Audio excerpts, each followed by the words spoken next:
ಈ D K Shivakumar ಒಬ್ಬರೇ ಇಲ್ಲ ಅಂತ ಅಂದಿದ್ರೆ ಕಾಂಗ್ರೆಸ್ ಪಕ್ಷನೇ ಇರ್ತಿಲ್ವಲ್ಲ. ಅವಾಗ ಸಿದ್ದರಾಮಯ್ಯ ಅವರೇನು ಮುಖ್ಯಮಂತ್ರಿ ಆಗ್ತಿದ್ರು.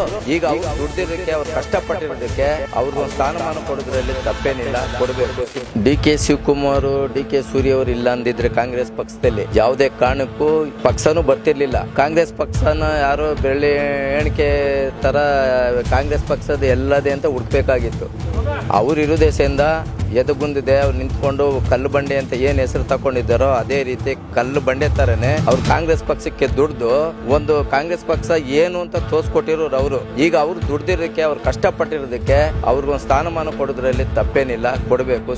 ಇನ್ನು 2.5 ವರ್ಷನಾರು ಅಭಿವೃದ್ಧಿಗೋಸ್ಕರನಾರು ಕಾಂಗ್ರೆಸ್ ಪಕ್ಷನ ಇನ್ನು ಗಟ್ಟಿತನ ಮಾಡೋಕ್ಕೋಸ್ಕರನಾದ್ರೂ ನಮ್ಮ ಡಿ ಕೆ ಶಿವಕುಮಾರ್ನ ಮುಖ್ಯಮಂತ್ರಿ ಮಾಡೋದ್ರಲ್ಲಿ ಎರಡನೇ ಮಾತಿಲ್ಲ ಸರ್, ಮಾಡ್ಲೇಬೇಕು. ಆಮೇಲೆ ಸಿದ್ದರಾಮಯ್ಯನವ್ರಿಗೆ ಬೆಂಬಲ ಐತೇನ ತಕ್ಷಣನೇ ಅವ್ರಿಗೆ ಕೊಡ್ಬೇಕು ಅನ್ನೋದಲ್ಲ, ದುಡ್ದಿರೋರು ಕೊಡ್ಬೇಕು. ಬೆಂಬಲ ಇಲ್ಲ ಅಂತಂದ್ರು ಈಗ ಆಯ್ತು. ಈ ಡಿ ಕೆ ಶಿವಕುಮಾರ್ ಒಬ್ಬರೇ ಇಲ್ಲ ಅಂತ ಅಂದಿದ್ರೆ ಕಾಂಗ್ರೆಸ್ ಪಕ್ಷನೇ ಇರ್ತಿಲ್ವಲ್ಲ.